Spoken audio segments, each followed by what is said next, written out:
पूर्वा time के साथ मैं विनय शर्मा। शारदीय नवरात्र शुरू हो चुका है, जगह जगह तैयारियां शुरू हो गई हैं। भक्तों द्वारा जो है माँ के प्रति श्रद्धा निवेदित की जा रही है। ऐसे में इस समय हम दुर्गाबाड़ी परिसर में हैं, जहाँ पर तैयारियां भी शुरू हो चुकी हैं। आइए हम बात करते हैं बंगाली समिति के सचिव अभिषेक चटर्जी उर्फ बबाई जी से कि यहाँ की क्या तैयारियां हैं, पूजा कब कब कैसे कैसे होना है, सांस्कृतिक कार्यक्रम कब कब होने हैं। सबसे पहले तो आपका पूर्वा टाइम से बहुत बहुत स्वागत है। आस्था और भक्ति का केंद्र दुर्गाबाड़ी, आखिर क्यों? आस्था और भक्ति का केंद्र इस वजह से दुर्गाबाड़ी पहले नंबर पे आती है कि हमारे पूजा को इस बार 117वां वर्ष मनाया जा रहा है और हमारी जो पूजा होती है पूरे जैसे बंगाल की पद्धति पे पूरी होती है। हमारे जो है पुरोहित जी बंगाल से आते हैं, हमारे यहाँ ढाकी बंगाल से आते हैं।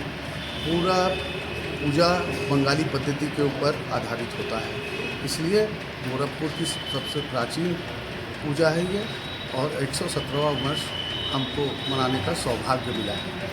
आपके वहाँ होता है, शुरू होता आया है और अभी आपने कहा भी है कि हमारे वहाँ एक तिथि ऐसी होती है जहाँ शहर को के साथ साथ जो है आसपास के लोगों की तिथि होती है, काफ़ी भी होती है। ऐसे में आप शासन या प्रशासन से किस तरह की सहयोग की इच्छा करते हैं? देखिए 29 तारीख को हमारे प्रांगण के अंदर आयोजक समितियों के साथ जो है प्रशासनिक अधिकारियों के साथ बैठक हुई थी। उसमें हमने ये चीज़ उनके सामने रखा। पुलिस प्रशासन, एसपी सिटी साहब, सिटी मजिस्ट्रेट साहब, सीओ कोतवाली साहब सब उपस्थित थे और उन्होंने आश्वासन दिया है कि हमें किसी भी तरह की कोई दिक्कत नहीं आएगी। जो हम फोर्स, अगर मुझे फोर्स की ज़रूरत है तो वो फोर्स अवेलेबल करेंगे। और महिला, इस बार विशेष रूप से महिला सिपाहियों की हमको खास ज़रूरत है, क्योंकि भीड़ देखिए पूजा का क्या है कि पूजा में महिलाएं और आती है ज़्यादातर, तो उनकी सेफ्टी को देखते हुए महिला वाहिनी हमने इस बार जो रिक्रूट किया है। इसके साथ ही साथ हमारे प्रांगण के अंदर अस्थायी थाने का भी पिछले साल भी लगा था, इस साल भी हमने उनको रिक्वेस्ट किया है, वो बात भी उन्होंने मानी है।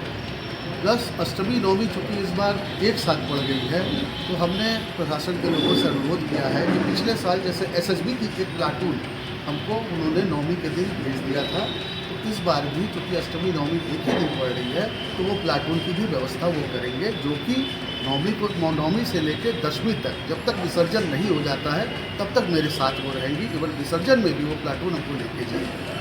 अभिषेक जी, 117 वर्ष से आपके वहाँ ये बंगाली समिति की लगातार पूजा चल रही है जी। इस साल आप कुछ नया क्या करने जा रहे हैं? नया देखिए मंडप की सजावट, माँ का साज, उसके बाद कल्चरल एक्टिविटीज़ जैसे बंगला नाटक, हिंदी नाटक, बच्चों का खेल कूद, उसके बाद दोपहर में जो है बच्चों का डांस का प्रोग्राम है और अंताक्षरी का प्रोग्राम है। तो ये जैसे षष्ठी को जो है माँ का भोग में आवाहन होगा, माँ को बुलाया जाएगा। उसी दिन से जो है पट दर्शनार्थियों के लिए शाम को 6 बजे के बाद से खोल जाएगी।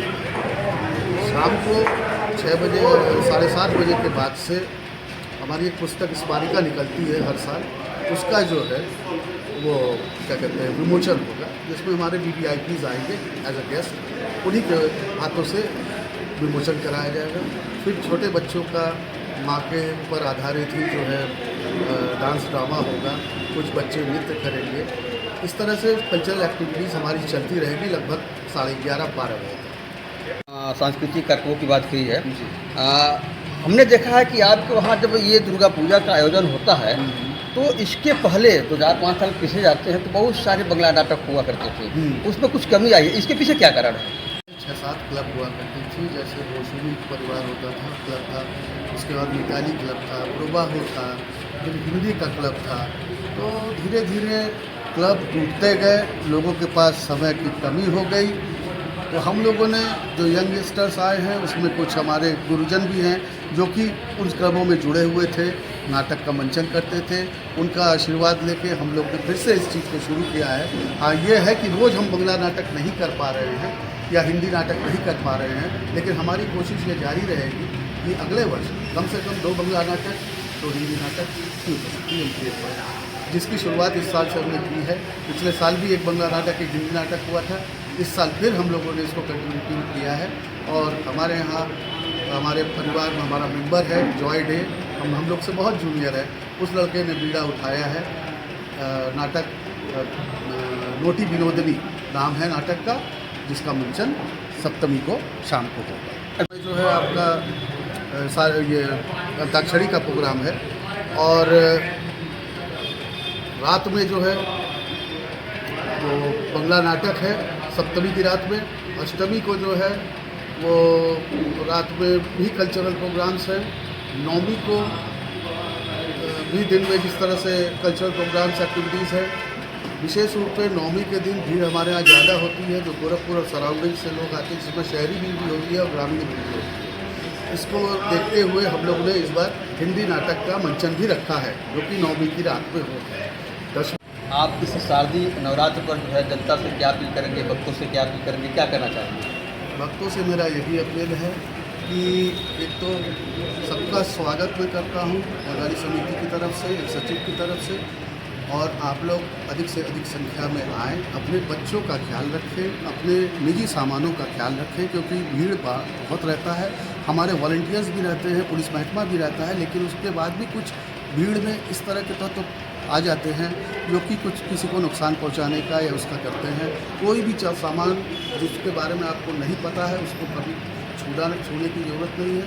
बाकी कोई दिक्कत हो, हमारा मेला ऑफिस रहेगा, वहाँ पे हम लोग रहेंगे, हमारे वॉलंटियर्स रहेंगे। आपको मैं आशा करता हूँ कि कोई भी दिक्कत नहीं आएगी। आप लोग अधिक से अधिक संख्या में आके माँ का दर्शन करें और आशीर्वाद लें। हमारे साथ थे बंगाली समिति के सचिव अभिषेक चटर्जी उर्फ बाबाई जी, जो दुर्गाबाड़ी में शारदीय नवरात्र पे क्या तैयारियां हैं, पूजा कब होगा, उन्होंने विस्तार से इस पर चर्चा की, सांस्कृतिक कार्यक्रमों के बारे में बताया। फिर हम आपसे मिलेंगे अगले वीडियो में, तब तक के लिए नमस्कार, धन्यवाद।